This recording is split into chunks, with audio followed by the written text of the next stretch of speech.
challenge has also been that our consumption has never been the same. The increase in consumption means that we're bringing more fuel. And then also the bringing of more fuel means that we simply have to pay more subsidy. Sure. But that's one. But again, you also need to look at the fact that the previous minister, Ibekachukwu himself, apparently was not able to do the needful. Because the biggest challenge we have in Nigeria is, first of all, assessing the problem, not judging the problem from outside. And I think the new minister who has come in now, barely less than a month, has not been, coming out to boast or say things that he cannot deliver. I think he's a man who is grounded in that environment, and what he's doing is taking his time to assess the problem and probably come up with a profiteering solution that would benefit the nation. Because the truth of the matter is, we've had a country where people come to exhibit and do things, and at the end of the day, they're not held accountable for it. We had the minister who came on board and told us that if by 2019, Nigeria was not exporting fuel or stopped the importation of fuel. Let's even use the word stop the importation of fuel. And he, as a minister, will honorably resign. Well, he has, okay, he wasn't reappointed. He wasn't reappointed anyway. Maybe perhaps that was the reason. Apparently, maybe didn't assess the situation. Again, let me also say his approach to the fuel subsidy, when you said that Nigerians were not elucidated more on why the increase. I'm not holding brief for him, but I'm just saying that in a common sense, these are probably some of the reasons why it's gone up. But in his approach, perhaps the new minister can do it differently. We're talking of a national economy. Whether it's a common sense issue or not, it's not what I want to look at.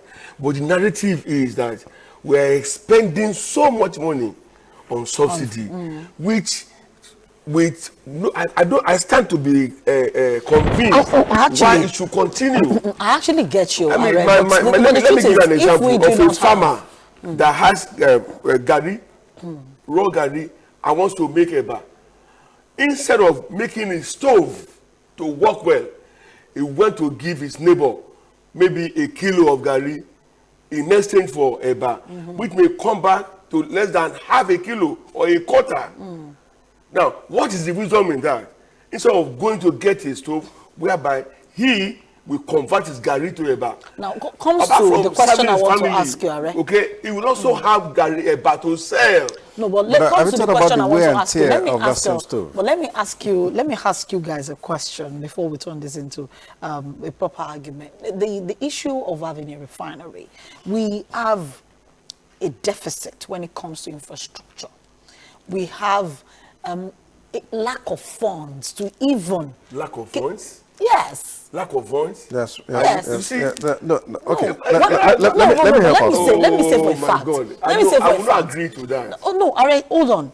If we cannot fix an expressway in 1 year, 365 days, we need money. We need to keep allocating money for 3 years for one project. Are you referring to I'm just expressway? I'm just talking about all the projects. Because that one has taken more than 10 years. I know. Okay. I'm just saying. I'm talking about the current. I'm still talking about the current. Let's not forget that it is not a new road. It is just a rehabilitation. I understand. So I'm now looking at taking that long in the first place. And we have been spending money. And now I want to imagine that even if this government had decided they wanted to build a refinery in 2015 when they came into office, it would have taken them maybe the next 8 years to actually see the refinery in the first place. Because except you're saying to me that they should go and borrow more money when we're talking about they are borrowing too much my to put the refinery in place. Of that industry,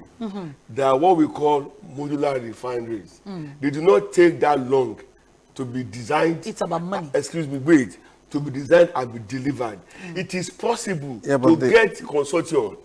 Okay, bring your refinery here. You take crude. Okay? Just like Dangote is going to do it. The government actually gave concessions to modular refineries. Concessions. But you see, it doesn't seem attractive enough. But I understand that right now, a few of them are coming on. Okay, probably refinery they are coming on. I think about 3 or 4 or so. Yeah, but the thing is, would they be able to meet up with their daily consumption? That's number 2. No. When people sit in the comfort of their room and they scream Dangote refinery, have you been to that place to see the extent of work that has been done, and then see what is still there to be done. Because the way people say it on the street, have like 10 other people, the way they say it on the street, that refinery, as if it's going to happen tomorrow. Yeah, but there were sorry, may I come into this? Prior to now, before 2019, there were initial assessments to the completion of the projects, which gave birth to the fact that by 2019 they should have come into operation. The latest we have probably are the feelers that by 2020, which is next year, it should come into operation. But to the capacity of operation, we do not know if it's going to be full capacity or it is going to be some section of it that's going to be able to do or work or take off. But however, we now have a new administration, even though it's a continued government. I would have preferred a situation where we would have given the new minister even a 6-month assessment to see the way and manner he would approach these enormous challenges. Because do not forget that the previous minister must have left a pile of problems, of unaddressed issues, which indeed I am very 100% certain that it is in a capable hand. But however, with the Nigerian system of assumption of thinking that everything is always the easiest way, it is not as easy as it is, which we sometimes assume that the country is wealthy. If the country was wealthy, how come we're still borrowing? No. Nigeria is not. We'll end the conversation here because our time is actually Nigeria fast. is wealthy. We're going to talk about South Africa. Of massive misgovernance, looting, corruption. Yes, please. I agree to an extent. But the bulk of our commonwealth we also resides in private accounts. I'm in charge. That's what we're now saying. I'm still in charge. But I'm still in charge. Okay, we are All sorry. right, a quick break we'll do. When we come back, we're talking about South Africa begging Nigerians not to leave because it affects or hurts their economy. We'll be back. We're still talking.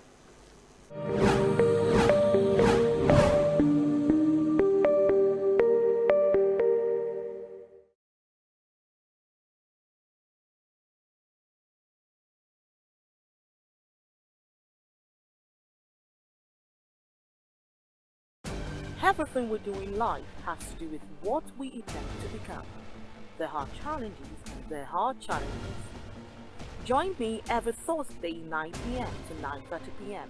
on My Sister Story, where we share the life experience of distinguished and notable personalities who went through thick and thin before achieving their success. For participation, sponsorship and advert placement, please contact the number shown on the screen. My Success Story, where entrepreneurs are celebrated.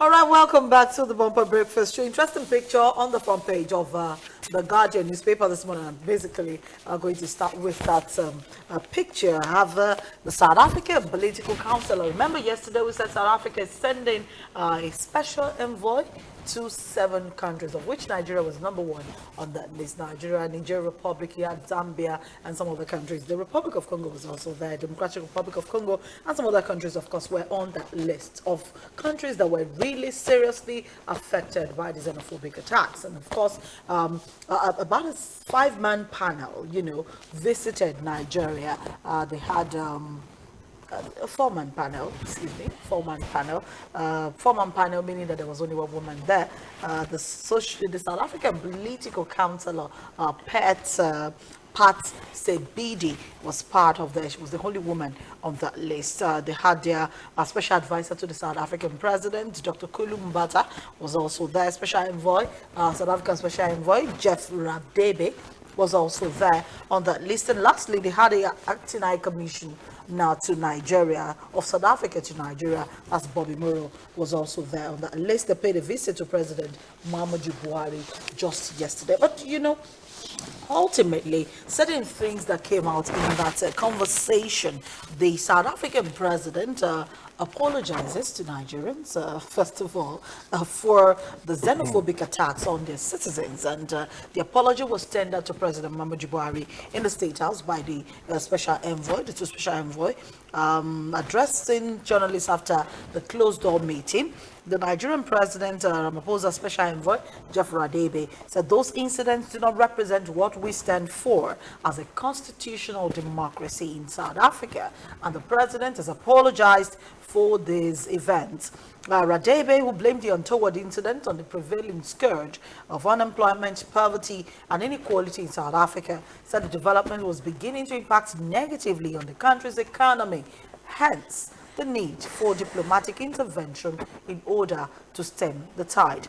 There is an impact of these events on the economy, and that is why the president, at his level, deemed it necessary to send them as a special envoy to all this country so that they can record appropriately what steps and measures they are making as South Africa to deal with these matters. They believe that the Agenda 2063 for the Africa they want is one that we will help not only South Africa, but the whole continent to unite around the common goal of ensuring whatever it is that they want to ensure. That's just the part. Unity of purpose now. Borderless, actually, borderless one. No. That's just the part of that. Because, see, largely, Africa is still being seen as the third world. They still describe us as underdeveloped. That's sad. That's a honest truth. But it's sad. You cannot. Are we not? Getting serious. You know, when he said we are not wealthy, we are not wealthy in the sense that our wealth has been mismanaged. No, our real wealth has not been tapped. No, my brother. But even the one that has been tapped. How well has it been applied? Okay. Whereby there can be composite growth. I'm not going to say that we've not had cases of corruptions in the past, but again, the near and hearsay sometimes are just a brand of image. It brand a bad dog a name so they can get killed. Often than now, we've had series of counter allegations and relegations to date. What does it take for us to have these individuals behind bar? Is it also the fact that we are not courageous enough to do so, or the judicial system is also failing that part? You know, there's a whole thing that's actually going on within our nation. We're losing traction with the major focus we should, which is driving the economy. For instance, now, that South Africa, it is where it is today, is because it is not a government-driven economy in a sense. It's a private sector economy that you get to invest in the economy of giving the various needs. As a Nigerian, there's so many things that are lacking. It's very annoying that these days you see in Lagos roads, broken parts in tarred roads, you see intervention with paving stones.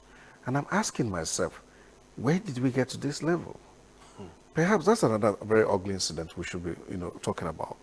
And that's because of the fact that those who are in the helm of affairs are either failing or getting back to the crude old ways of the same people. And that's the same African sense. In this day and age, people are looking at revolutionizing ways of making these things even better serving. You're now seeing that even waste products that we burn out, for instance, the tires, are actually being used on roads today. How come in our own, it's rocket science to achieve those things? And that's where Africa is lacking behind. Africa is not using its huge potentials, like our dear nation that in every state of the Federation is endowed and blessed with all the natural resources we can think about. And then yet, we ignore these things and continue to delve into the other things that are destructive tendencies. Because why? The free Greek gift that comes end of the month from Abuja, which is the rosy share and loot thing that you're talking about. When this money comes, the people are not held accountable, successive government comes and goes, and then to brand it, it is said the government. Who's the government? It's been the people. And these people are our brothers and sisters. How come indeed that we're not holding them accountable? How come we're not able to name these individuals? How come we're not able to shame these individuals? It is always to say government. I think we should call a spade a spade. If an individual has done real bad, you should call him by his name. I have on several occasions when I interact with most of the political office holders, I don't spare them. For those of them who know me, will tell you the sincerity. Because the truth of the matter is I call a spade a spade. And I have not been economical with telling them the truth. That's what people need to be told. Especially just recently, we had some very embarrassing moments where some people at the Home of Affairs are saying, oh, I don't even know anything about this. I don't even know why I'm here. You know, so when an individual tells you, I don't know why I'm here, exactly. And then you expect that you expect something better from him. No, we took it to be a joke anyway. No. I mean, because then invited people we had to take it to be a joke. Couple of days later, his current policy is affecting even the people in Abuja, because what they eat on the table, has a way of the way it comes from the other side of the table. But again, I ask you. For how long will this go on when this rigmarole of attitude of not calling a spade? Because why? A lot of us would rather want to paint, the kettle more black than the pot. But is that really the main issues of Benin contentions? South Africa now is seeing the industrial nature of our people. These are the people who left the shores of this country in search of greener pastures, got in there, were able to capitalize on the various their own laxity. Things, not just the laxity. Assumingly, the basic necessities are here. Our economy would not depend on the government to thrive. Assumingly that I can move my goods from the farm without hitches. Assumingly that I can preserve my food in the fridge without the thought of power failure. Assumingly that I can communicate effectively via the communication network without worrying about when it rains, it goes off. Assumingly, the rest of the other services I can call and get answers. Perhaps we won't be where we are. Again. But because of those failings, in South Africa, let's be honest with ourselves too.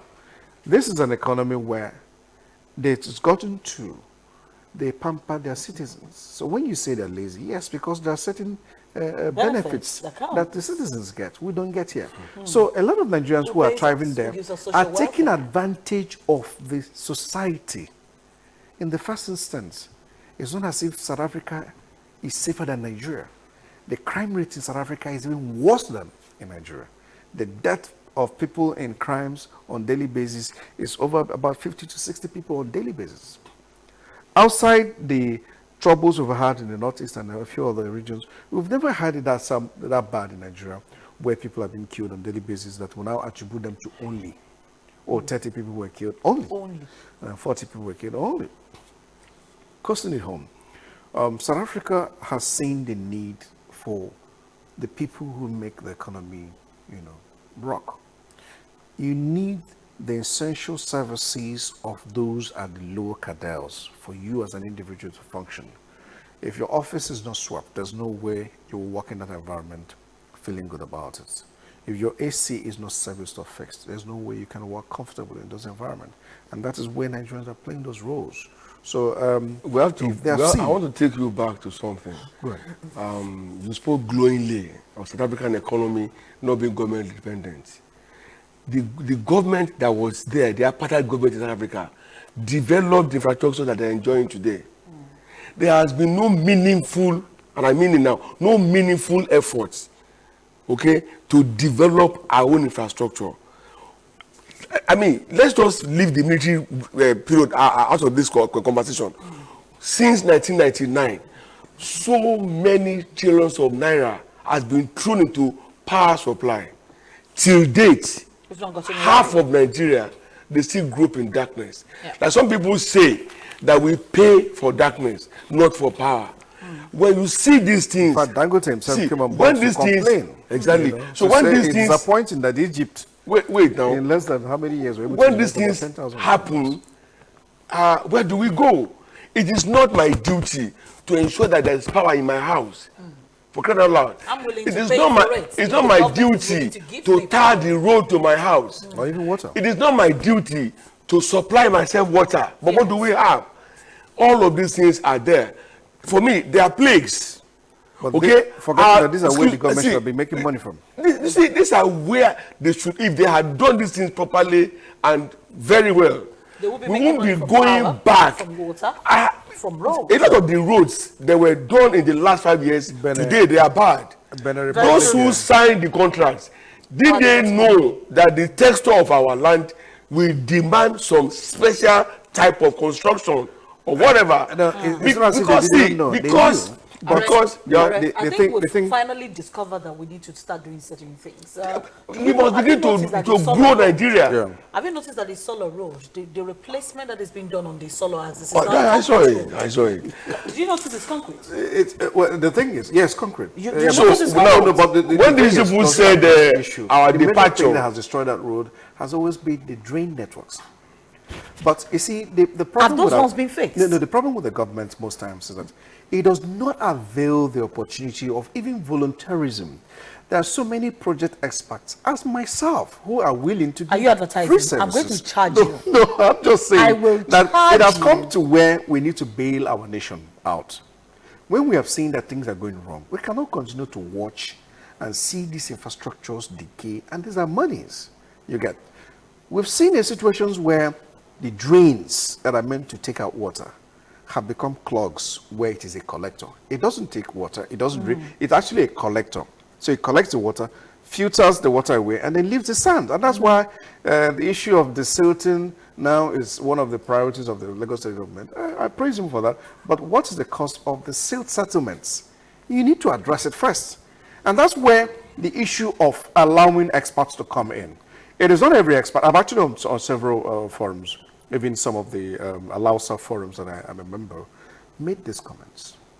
I've reached out to the then current Minister of Works and Housing and told them the way to go about this, with the deficit in fundings, the government cannot afford to pay for every services. Allow people to come on board and be able to render services voluntarily. This is our nation. It mustn't be about the money. There are some of us who are patriotic about this nation, who are willing to do the needful to ensure that we rescue ourselves from this current trend. So it's not about us saying government should do something. Let's move on the government doing something too. Governments do this.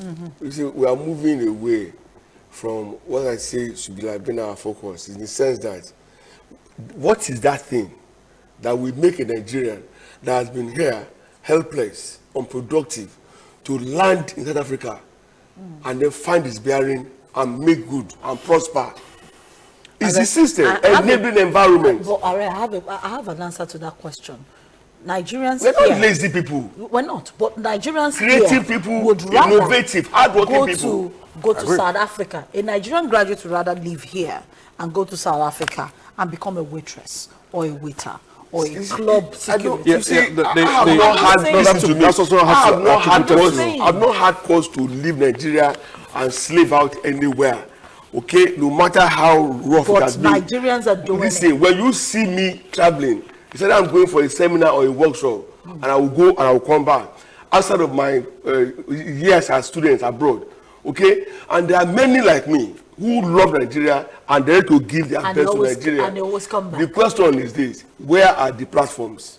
Yeah, that's the same thing. Okay, it's a big question. They've closed these platforms. You talk of volunteerism. And make it accessible. Excuse me, you are saying volunteerism. I want to volunteer and go and serve. Okay, and then I'm seeing my council chairman, okay, doing less than nothing and is living large. Excuse me, we don't know injure my interest. We don't kill my desire to be of service. Can I bruise your ego a bit? How? Most of the works you see that are interventions being done are actually done by private individuals, because the councils in most cases are sleeping. I'll give you an instance in the case of Ibejuleki. That's where I have a problem with where that. I live and reside. I pay taxes. Okay? We've been crying out for several years. The biggest issues we have in that area is water problems. How many central drains do we have? Or even cubicle drains? Let's even use the word cubicle tiny drains. Or even the roads. The current road interventions we're having, for instance, in sometimes you have to spend 3-4 hours at Aare junction. I myself have personally reached out to the local government chairman, and it's a stop.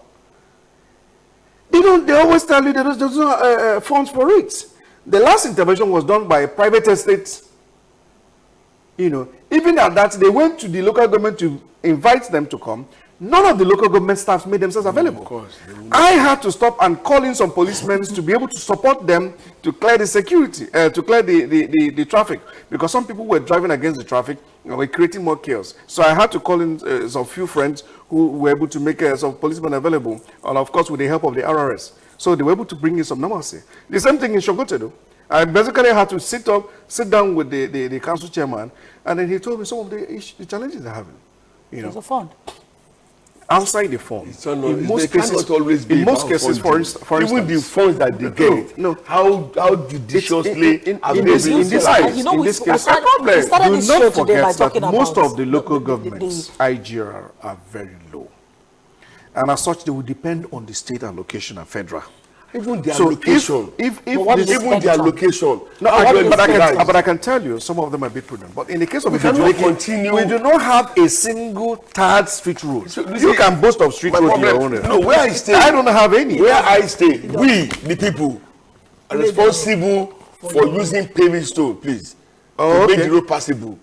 I told her earlier, I live in an estate with 320 apartments. Each apartment having a borehole, which I told her is an ecological crisis, looking for a place to happen. Not just not just an ecological crisis. Let's even look at what the government should have been making from this. In Benin Republic here, in Benin Republic, I have not cited a borehole.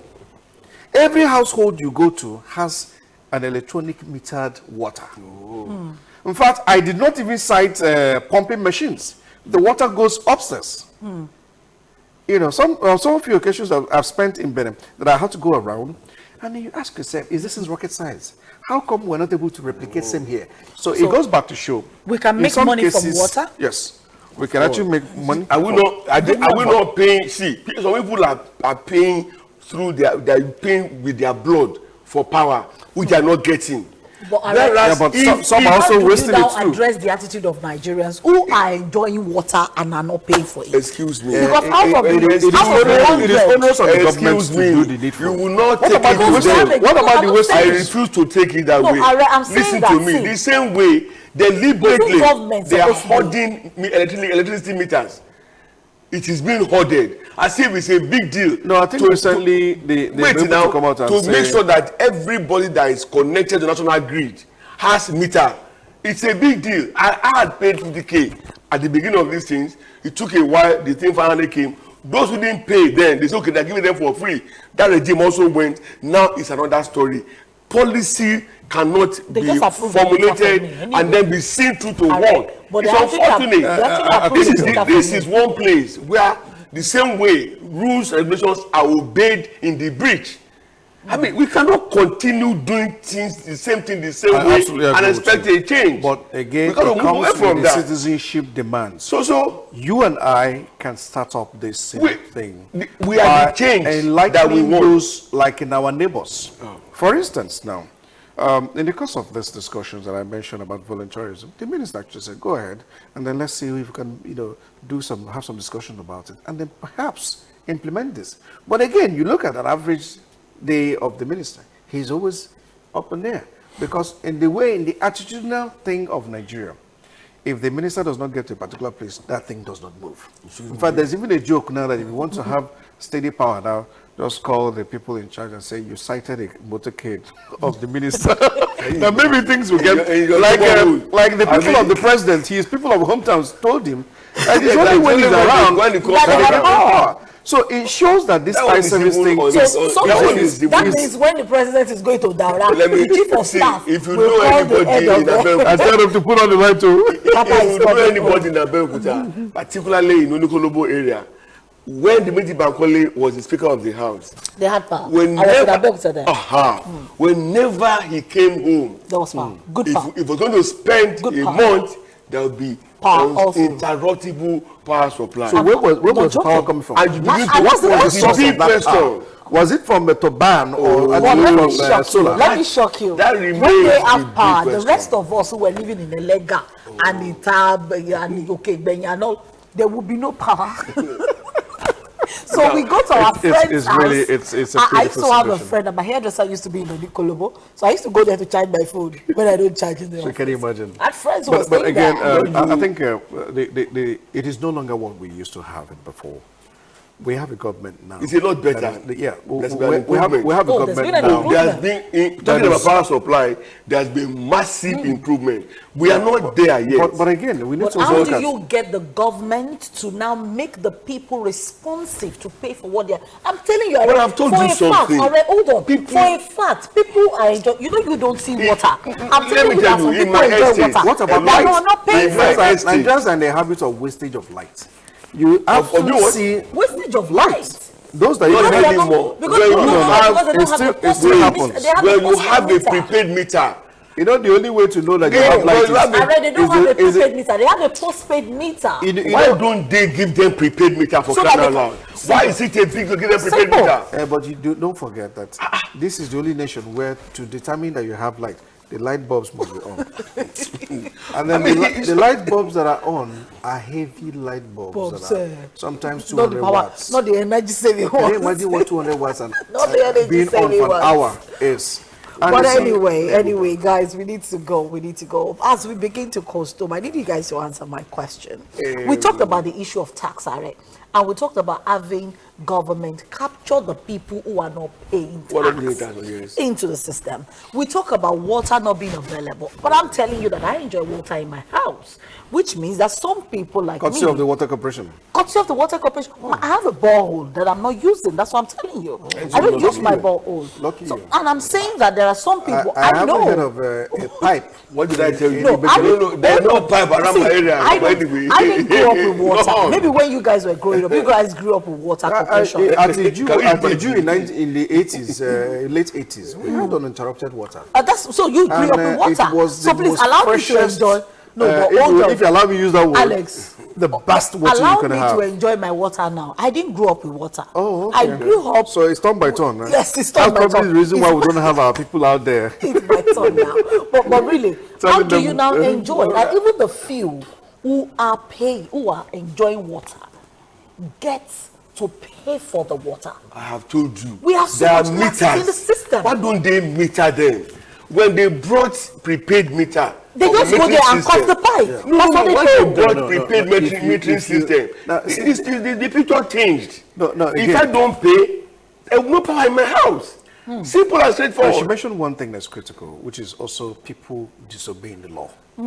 Now, it's because They of that can has be stiffer penalties. compared to obey. No, no. I am being listen. In my house, And I know in your house too. in my house, I have You need to prepaid prepare meter. power meter. At the Hello? moment now, it's still I have estimated. prepaid We're here meter. to have I know what I our consume. axis has not been Metered. captured. Okay, listen. So it is. We are hoping that Now- when now- the now mainland you axis is understand. done, they can come It to is the- not your fault that you are not metered. No, I was just approved. A meter was just No, approved but for me. but again, Oh, is it your The fault? paid meter was just No, approved that's, for me. that's what we're coming to.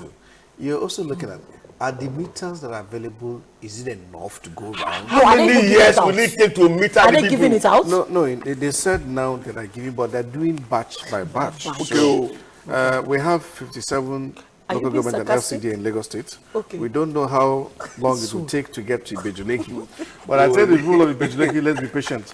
But again, I want to, Before we go away, there was something that I wanted to say on this issue of South Africa, Nigeria, and the other crisis thing. You know, OAU failed us massively. OAU, I mean, or see, AU now, yes, African failed Union. us massively. OAU AU, AU. sorry, I grew up knowing OAU, I so grew up permit knowing me, OAU, I'm not a young boy anymore. Now, AU as it is, from my perception, is a do-gooder that is doing nobody any good. but do not forget that we have been at the helm of leadership affairs for how many years? At Well, the same AU. well, How come whether we don't we be able are- to do ourselves good? You see, it's a reflection of what we took there. So much that there have been comments by God of South Africa that were indicative of rejecting fellow Africans. Yes. Nobody That's did cautioned anything. them. There was no comment, no counter comment. No, but the president Those is statements apologizing now. inspired the people they now call miscreants. No, but their government is I apologizing understand, for that. but must it get to this level So please, I'm calling on who and who are involved. Make OAU functional. Let OAU add value. I would let AU add value to the life of the African. We know when we say black on black hatred, that is, you are hating yourselves. And the question is, who is making you They've arrested to 50 hate people. yourself? 50 suspects have been arrested. So they're doing Unfortunately, the people that died, how would they come back to and life? they said the compensation will be the communists discussed. that were born, houses that were The born. compensation will be discussed when President Muhammadu Buhari visits on the October. Yeah, but again, compensation is not in their constitution. we need to also commend the efforts of the Nigerian government in rising up to the occasion. Do you think they've done enough? Oh, well, there's nothing bad in what they have done so far in terms of the level of interventions. And especially I also want to commend the efforts of Abike Dabri. I've not mentioned Who gave them earpiece. And I've not mentioned earpiece. You must also look Earpiece is your brother. the uncommon sacrifice. I've also added earpiece. I've actually been reaching out. Anyway, guys, we need to go. Thank you so much. I'm sure if I leave the two of you, you continue this argument. We can be here You're till both tomorrow. Nigerians. But it's because of our passion. I'm from Igbo. I'm from Enugu State. Yes. Yes. Oh, so you're Igbo? Yes, You're not please. Nigerian? I'm a Nigerian, but from the tribe. You see that? But one thing that unites us together. Where I am from, I'm an African. You're an African. Yeah. Are you Nigerian? He's now I'm a Nigerian too. What tribe are you from? I don't talk tribe. I don't talk ethnic group. Good. So we're getting rid of the issue of tribe. Yes. Please stop I'm getting an African. I'm a an Nigerian. I'm a Nigerian. Exactly. And try to speak as many languages in Nigeria as possible. Let's get rid of this tribophobia and Nigeria phobia. Let it go. Let's just think be Nigeria. Nigerians wherever we find ourselves. That's Guys, thank you so much, Aare. Thank you so much for coming on the show. Thank you. When are we come together again? It's a good time. I'll think about it. Oh, do have a wonderful night, a wonderful day, people. It looks like I should just go to bed. But the day is still full. Keep watching MITV. Remember to follow us on all of our social media handles on Facebook, on Twitter, on Instagram, and of course on YouTube. You can also download the MITV mobile app from your Google Play Store. You get to watch us live on your Android devices, so you cannot miss the show at any time of the day. Even when you're in traffic, you won't get to miss the show because you have a mobile app that will serve you just right. My name is Tomisin. Bye for now.